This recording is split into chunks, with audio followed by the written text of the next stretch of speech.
Ty patrz, szefowie z YouTube'a. Patrzą na YouTube jak zrobić. Jak rybę usmażyć. Słuchajcie, popatrzcie się na to, co my tutaj mamy. Jakieś schaboszczaki. To jest fasolowa, tak? Bo tu wiatrak może... Fasolka po brytońsku może być głos słaby, bo wiatrak. I... Bigos. Wow. No lichon. Danica, this is much better than lichon. Danica like bigos. Yeah? A tu nasz mechanik.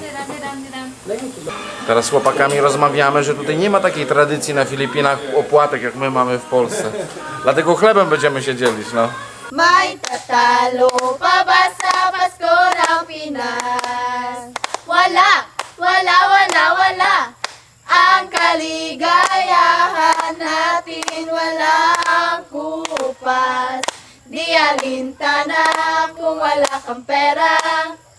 Basta tayo'y magkakasama.